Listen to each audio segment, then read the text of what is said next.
Have you ever come across someone who seems perfectly fine on the outside?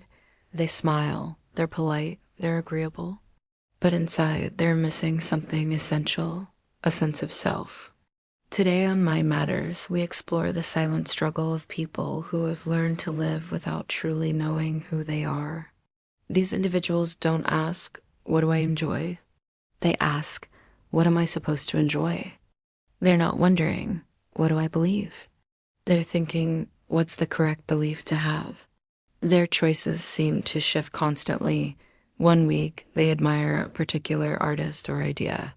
The next week, they've moved on to something entirely different, not out of exploration, but out of confusion. Deep down, they're calling out to the world, "Who should I be? What is the right thing to think, to like, to want?"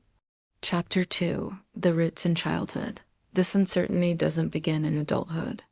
It usually starts in childhood, in homes where the child's individuality was never noticed or nurtured. Parents may have been too distracted, too overwhelmed, or too focused on themselves. They didn't stop to ask, "Who is this unique little human? What makes them different?" Instead, they push their own agenda. These are the books you should love. This is the sport you need to excel at. This is the kind of person you should become.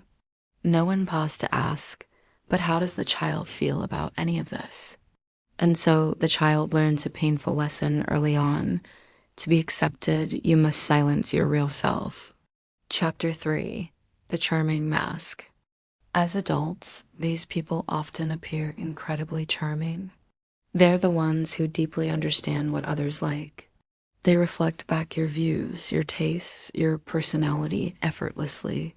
They don't seem fake, they seem thoughtful, because they read genuinely trying to adopt your worldview, since they dawn to feel confident in their own. But behind the charm is a void, a personality built around others, not around themselves. Chapter 4, The Shift in the Wind, and then something changes. Maybe they start a new job, or meet a new group of friends, and suddenly, the identity they built around you begins to feel suffocating. You might hear them say, "You don't really know me," or "You're trying to control me." But what they really mean is, "I don't know who I am anymore, and I feel lost." They feel trapped in the identity they once borrowed from you, and now they resent it. Chapter 5, The Hidden Anger. People without a strong sense of self often carry hidden anger. Not always loud, but deep and unresolved. They know, even if only subconsciously, that someone once silenced their true identity. And when that pain finally surfaces, it often gets misdirected toward the people closest to them. You might find yourself suddenly pushed away, blamed, or misunderstood. Not because you did something wrong, but because you became the mirror they no longer wanted to look into.